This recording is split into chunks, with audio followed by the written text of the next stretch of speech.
Pam Bondi was invited to debate Robert Dairo on Live TV, but it was a setup. He mocked her, called her a puppet, and thought he'd humiliate her in front of millions. But minutes later his smirk disappeared. Pam pulled out one thing he never expected. And it changed everything by the end. He walked off in silence, and she walked away with the nation's respect. Before we dive in, tell us where you're watching from, and subscribe so you don't miss what they tried to hide. This isn't just another celebrity meltdown. The Fox News anchor teased as cameras rolled, Live, her voice sharp with anticipation. Tonight a Hollywood legend faces off with a former attorney general. Grab your popcorn. That's how it started. No one watching that night could have predicted what was about to unfold. Not the millions tuned in from across the country, not the studio audience buzzing with energy, and certainly not Robert Dairo, whose confidence practically oozed off the set. Dressed in a sleek navy blazer, Dairo leaned back in his chair, his arms casually folded. He looked ready to throw punches, the verbal kind. Across from him, sitting tall and composed in a magenta suit, was Pam Bondi, a legal powerhouse with a resume to match. Bondi wasn't here to smile politely. She was here with a purpose, and though the room tilted left, she didn't seem fazed. In fact, she looked like she'd been waiting for this moment for a very long time. The host seated between them gave a nervous glance to the producers off-screen. The air crackled with tension. Something big was coming, you could feel it, but no one knew the exact moment the conversation would catch fire. Robert, the host began, trying to keep the tone light. You've been outspoken about your criticism of President Trump.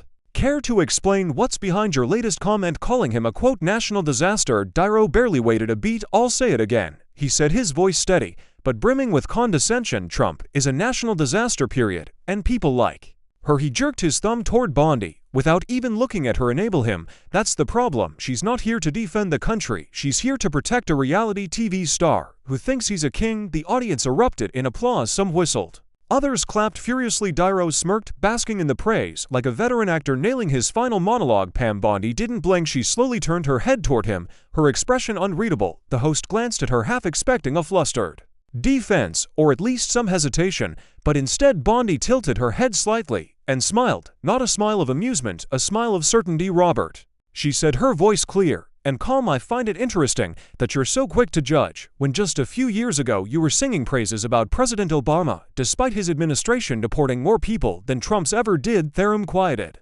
slightly. Dairo furrowed his brow. But that doesn't fit your narrative today, does it? Bondi added smoothly. Back then you called Obama a symbol of hope. Now you mock every effort Trump has made to strengthen our borders, improve our economy, and keep Americans safe. Why the flip? Or is this just Hollywood politics? The crowd didn't know how to respond. A few murmurs rose. Dairo looked momentarily thrown, but recovered quickly, waving a hand. Oh, please, he scoffed. You're just parroting Fox News talking points. That's all you ever do. You don't think for yourself. You're just another puppet in the machine. Bondi leaned forward slightly. A puppet, she repeated, her voice just a notch lower, more controlled. Let me explain something to you, Robert. I spent years in a courtroom fighting real criminals, holding real people accountable. I prosecuted murderers, cartels, and corrupt officials. I don't answer to Hollywood. I answer to the Constitution. That line, I answered to the Constitution, landed like a thunderclap. A pocket of the audience clapped instinctively before realizing they were veering off the script of the usual late-night dynamic. Others stayed silent, eyes fixed on the unfolding clash. The energy in the room shifted. The smugness on Dairo's face began to fade just slightly, but the real moment hadn't arrived yet. Not even close, because as intense as that first exchange was, it was only the beginning. The real fireworks, the viral moment that would shatter Twitter feeds and make headlines for days, hadn't happened yet. But it was coming, and the thing no one knew, Pam Bondi wasn't just there to defend a president. She was there to expose something she'd been holding on to, something Dairo never thought would come up, and when it did, the whole studio would go silent. So silent even the cameras seemed to hold their breath. But that's later. For now, the first shot had been fired, and it was clear Pam Bondi wasn't backing down. The cameras kept rolling, but something had shifted. The smirks were gone, the applause had quieted. The crowd, which had been firmly in Dairo's corner, was now watching with curiosity and caution. Pam Bondi wasn't what they expected. She didn't yell, she didn't flinch, she didn't take Dairo's bait. She just responded with facts, with calm authority, and with a clarity that made even the host raise an eyebrow. Dairo tried to wrestle the moment back. Pam, let's not pretend Trump's administration was some constitutional utopia, he said, voice louder. Now hands animated, caging kids at the border, rolling back environmental protections, dividing this country like no one else ever has. That's your hero. Bondi didn't miss a beat. You talk about cages, Robert, she said firmly, but those detention facilities were built under the Obama administration. The photos everyone saw in 2018 taken in 2014. Look it up. That struck a nerve, the audience murmured again. Some surprised, others unsure. The host glanced at his notes, but didn't intervene. The two were doing just fine on their own. And let's talk about division. Bondi continued, you blame Trump for dividing America, but what exactly are you doing right now, coming on national TV to insult half the country, mocking anyone who doesn't think like you? Does that unite people, or does it just make you feel good in your bubble? Dairo chuckled bitterly, but it didn't have the power. It did 10 minutes ago. You're twisting this, he said. You're defending the indefensible. I'm defending reality, Bondi replied, not a fantasy written by late-night comedy writers or political Instagram accounts. Dairo sat back, visibly annoyed. You've got your rehearsed lines, he muttered. That's cute. Bondi smiled again, but this time it was sharper. No, Robert, she said, leaning in slightly. What I've got is a law degree, 20 years in prosecution, and a deep respect for this country's founding principles. I don't play characters. I face facts. You play tough guys in movies. I deal with real ones in court. A ripple ran through the audience. Someone in the back let out an involuntary whoa. For the first time, Dairo didn't reply immediately. He glanced off stage, took a sip of water, adjusted his seat, and just like that, the illusion of dominance began to crack. Pam Bondi didn't attack him as a celebrity. She dismantled the weight of his arguments while respecting the man's fame. She didn't ridicule, she revealed, and it was starting to work. The host tried to ease the heat. Let's refocus for a moment, he said quickly. Pam, Robert, what do you each think is the single greatest threat to America right now? Bondi answered instantly. Double standards, she said. We live in a world where people are silenced for having the wrong opinion, punished for asking questions, and celebrated for saying outrageous things as long as they say them from the right side. That's not freedom, that's fear in disguise. Dairo scoffed. You mean people being held accountable? No, Bondi said, locking eyes with him. I mean people like you who claim to champion freedom, but only if it aligns with your politics. That's not accountability, that's control. The tension was building fast now, and everyone could feel it backstage. Producers debated whether to cut to commercial early. One executive whispered, this is gold, while another nervously added, but we don't want it to get ugly. Too late. Pam Bondi was just warming up, and Robert Dairo, for all his bravado, was beginning to realize he wasn't the only heavyweight in the room. Robert Dairo shifted in his chair for the first time in the segment. The confidence in his eyes was thinning. He'd walked into the studio thinking it would be another easy slam dunk, another performance for the crowd, another viral clip where he torched Trump and earned another round of applause. But Pam Bondi wasn't playing that game, and she wasn't done.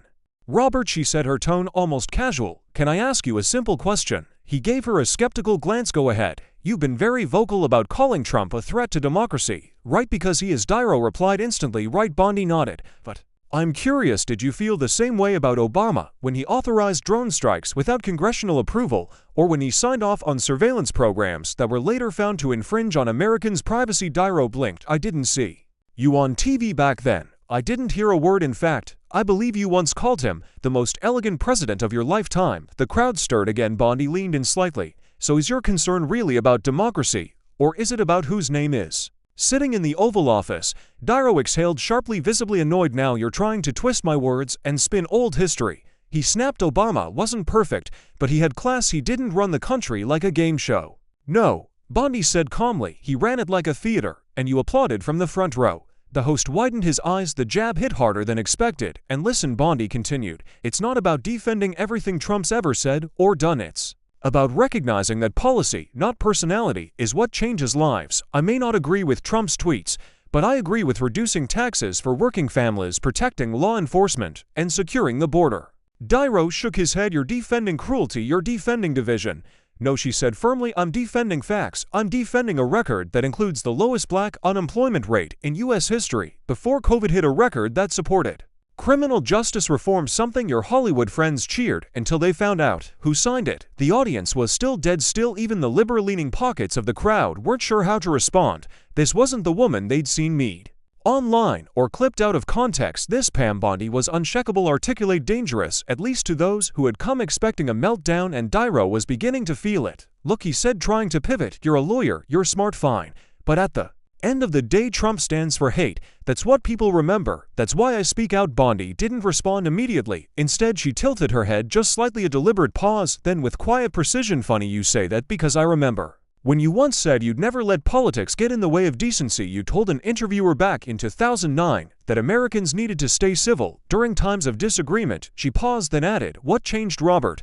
That was the first moment. He looked caught off guard. He searched for a comeback, a line of defense, anything, nothing came, and the silence that followed heavy, uncomfortable. The host cleared his throat. Let's take a quick break. No, Bondi cut in gently, her eyes still locked on Niro. Let's keep going. The audience moments ago so eager to clap now sat frozen. It wasn't that they didn't want to react, they didn't know how Dairo's usual firebrand presence had hit a wall, and it wasn't made of partisanship, it was made of preparation, patience, and Pam Bondi. Dairo forced a smirk. You've done your research, he muttered. I always do, she replied smoothly, especially when I'm sitting across from someone who speaks louder than they listen. The host tried again. Okay, let's refocus a little. We've got two strong voices here. Surely there's common ground. Absolutely, Bondi said quickly. I think Robert and I both want what's best for the country, but where we differ is that I believe that truth matters more than applause. That line landed hard. Dairo adjusted his blazer, visibly irritated. You keep talking about truth, he said. Let's talk about your truth. How many people do you represent that lost their health care when Trump tried to gut the ACA?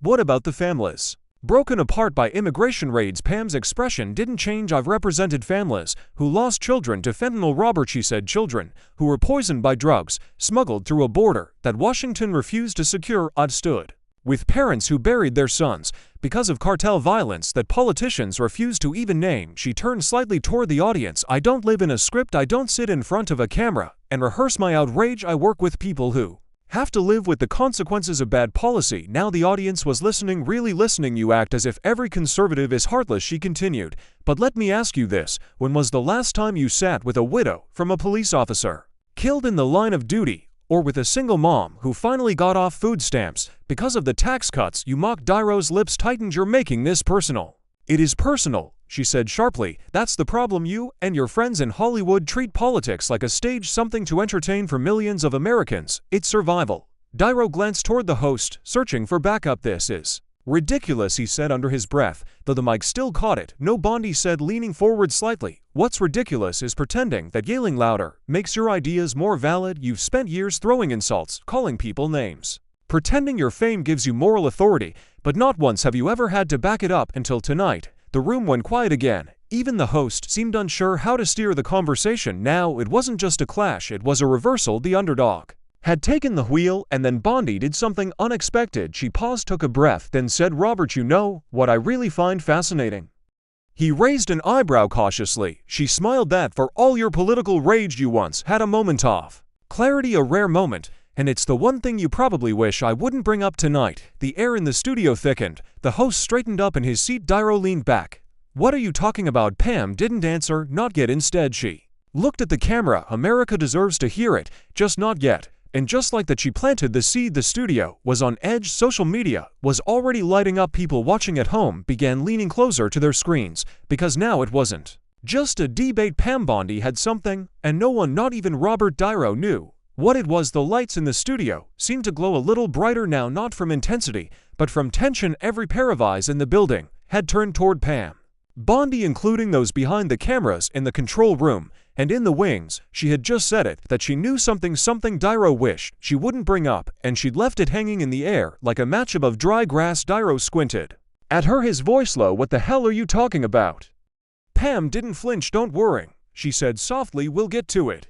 The host, visibly rattled, tried to interject. Let's not make this personal. This isn't personal, Bondi interrupted. This is about accountability, the kind that doesn't come with cue cards or applause signs. Dairo was clearly uncomfortable now, his posture stiffened, hands clasped tightly in his lap. You don't get to sit there, he said slowly, and pretend like you know my life. You don't. Pam smiled faintly. No, Robert, I don't know your whole life, but I do know that for a man who lectures the country on moral leadership, you've spent an awful lot of time trying to hide the parts that don't fit your narrative. He scoffed. You're grasping. That's pathetic. Is it, Bondi asked, or is it striking a nerve? The audience was silent, hanging on every word. Pam shifted slightly in her seat, keeping her tone steady. You built a brand on righteous outrage, but here's the thing about outrage, Robert. It doesn't absolve hypocrisy. You can yell and stomp your feet all you want, but if your record doesn't match your rage, it eventually shows. Dairo leaned forward, now voice tight. You don't scare me, Pam. That's good, she said, because what I'm about to say isn't meant to scare you.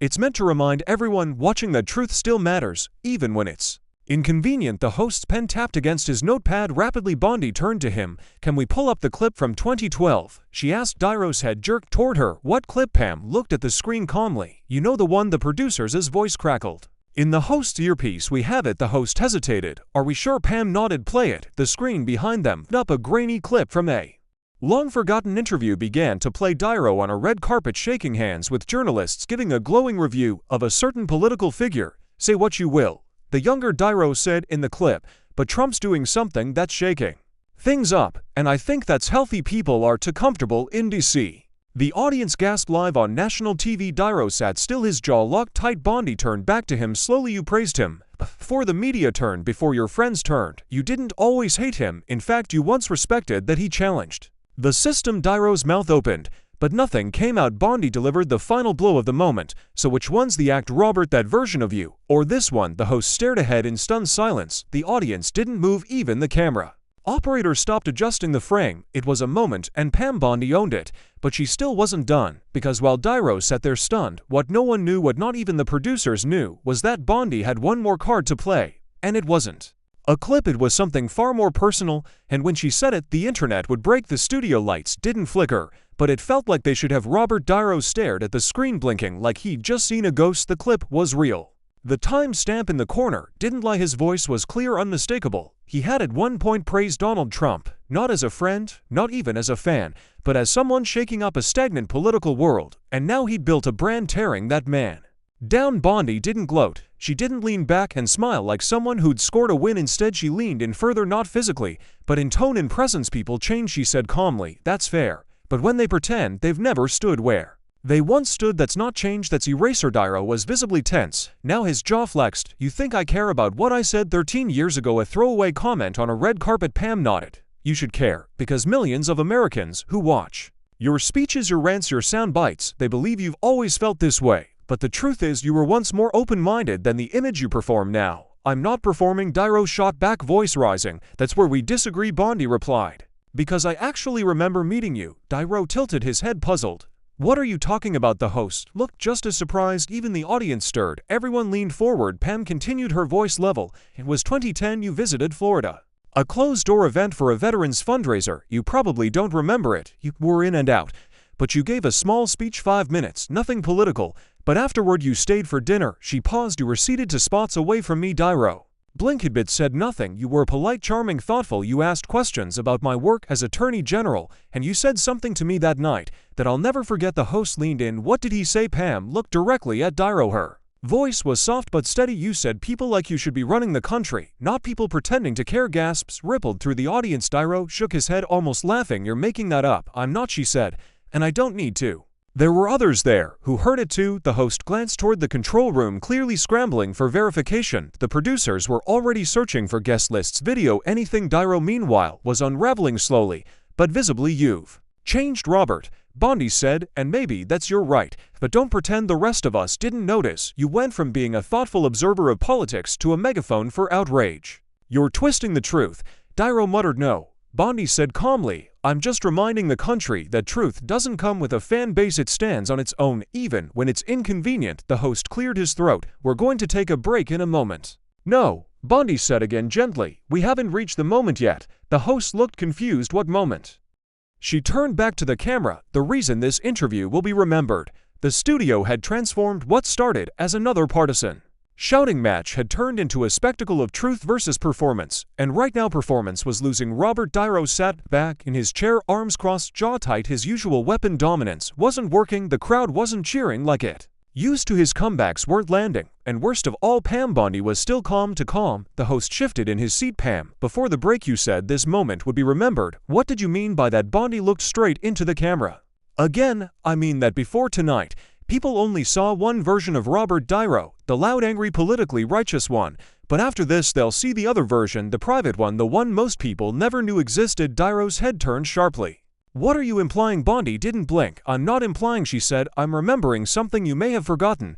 But I haven't. Dairo rolled his eyes. Please. She reached down, calmly opened her bag, and pulled out a folded sheet of paper. Not dramatic, not staged, just deliberate. I don't carry this around from moments like this, she said, holding it gently. It was filed away like most things from a past life, but when I heard you'd be on tonight, and how you'd been talking lately, I dug it out. Dairo stared at the paper like it was a live wire. Bondi began to read. Pam, thank you for the conversation. I appreciated your perspective. Strong, but respectful. We may not agree on everything, but I admire your clarity and conviction. We need more leaders like you, even if they don't always vote like me." She paused. It signed Robert Dairo. April 2010. Silence. You could hear a pin drop. The host's eyes widened. "Is that real?" Pam nodded. "Handwritten. I kept it because, frankly, it meant something to me at the time, not because you were a celebrity, but because you represented something rare, someone who could disagree without being vile." Dairo was stone-faced. "That letter," he said slowly, "was private." Pam folded it neatly. "Yes, and I honored that for 15 years until tonight, when you came on national television to brand me a puppet and called the president I once served a disaster, when you decided the character assassination was more valuable than honest discourse." Dairo's voice cracked just slightly. "You had no right to bring that up." "I didn't plan to," Bondi replied, "but when you decided to pretend like you've always hated everyone on my side of the aisle, when you rewrote your own past to fit your current brand, that's when I realized Americans deserve to see the full picture." The audience sat in stunned silence. The host whispered to someone off camera, "This is going to break the internet." Pam looked over at Dairo. "One last time, I respected you, Robert. I really did. But tonight I didn't recognize you." Dairo didn't respond, not with words, because there were none that could fix what had just been revealed the moment the letter was read.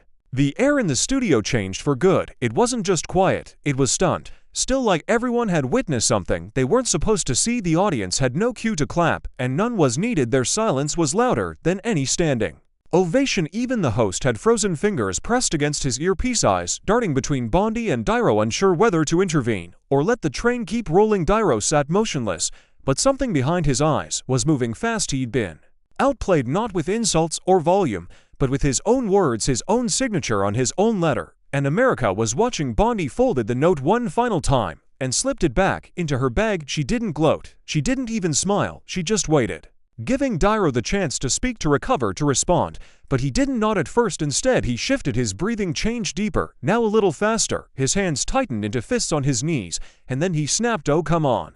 Dairo burst out, voice louder than anything he'd said all night. "You bring out some old letter from over a decade ago and think that makes you a hero, that makes Trump a saint. You think that erases everything."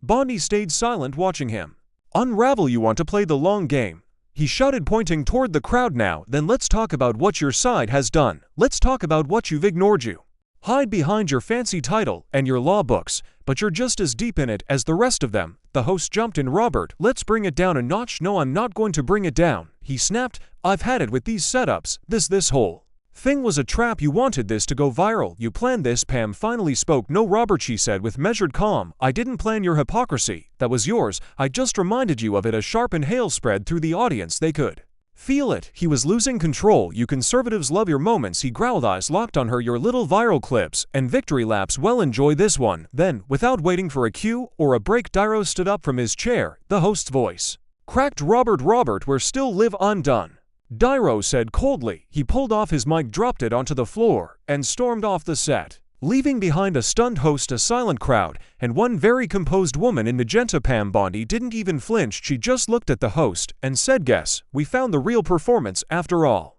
The clip was online within seconds, and it was already going viral. The walk-off was still echoing through the studio when the internet took over. Within minutes, clips of the final exchange had been chopped, captioned, and reposted across every major platform. The hashtag Bondi Vibes Dairo trended worldwide in under 10 minutes.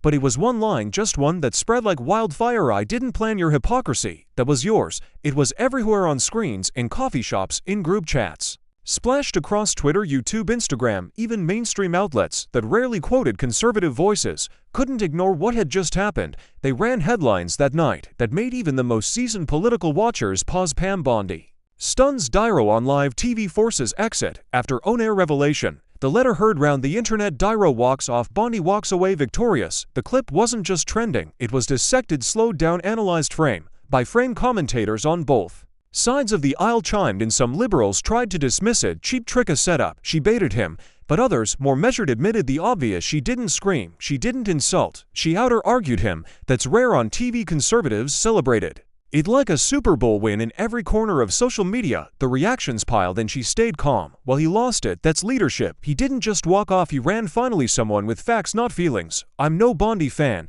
but she handled that like A pro backstage at the Fox News studio. Producers scrambled to handle the unexpected media explosion, the control room usually quiet. After a show buzzed with urgency, clip it uploaded to YouTube. Now get the full segment on Twitter. Use the moment. She reads the letter. Were we going to rear this? At the top of every hour, the host of the program, still seated and stunned, wrapped the broadcast as best he could. Well, if you're just tuning in, you've missed one of the most remarkable exchanges we've seen on this program ever. And then there was Bondi. As the credits rolled, she calmly removed her mic, stood up, and nodded politely to the remaining staff. No celebration, no gloating. She wasn't there for a headline, but she had just made one anyway. Her phone vibrated once, then twice, then non-stop texts, missed calls, voicemails from political allies, commentators, journalists, and even moderate Democrats. That was masterful. You just changed the entire conversation. Please tell me that letter was real. It was, and it had just torched the carefully crafted illusion of Robert Dairo's political consistency. But more than that, it had shown America something it hadn't seen in a long time: a conservative voice standing in the lion's den, not just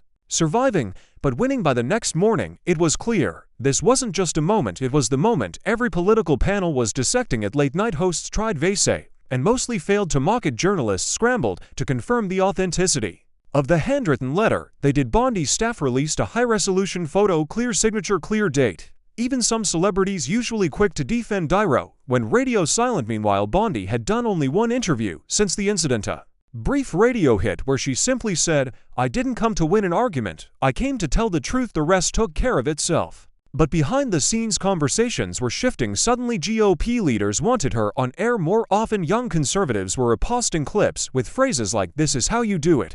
Even a few politically homeless voters, independents, said they respected her poise. And Dairo, he hadn't spoken a word since storming off set. But it didn't matter. The clip spoke for itself. The walk off the letter, the contradiction, and then her final words. It was only after the dust began to settle that viewers started re-watching the moment frame by frame and realizing something had been missed the first time. Something quiet, something powerful. Right after Dairo walked off set, as the camera turned to Pam Bondi, she had looked directly into the lens and said it, not loud, not dramatic, just clear, "You're done, Robert." That line, whispered like a verdict, became the line of the week. Mimi after Mimi spread across the internet with just those 4 words. Merchandise followed: t-shirts, coffee mugs, even bumper stickers. But more importantly, it resonated because it wasn't just about Robert Dairo. It was about every voice that had hidden behind status instead of substance, every loud opinion that had gone unchallenged for too long, every echo chamber that had mistaken volume for virtue. Pam Bondi didn't scream, she didn't storm, she simply waited for the moment and then owned it. As the week rolled on, late-night ratings dipped while Bondi's appearance skyrocketed in replay views. The contrast was crystal clear. She didn't just win the debate, she redefined it. And by the time the headlines faded and the hashtags cooled, one truth remained etched into internet history. On that night in that studio, with one letter and 4 words, Pam Bondi didn't just defeat Robert Dairo, she ended the performance.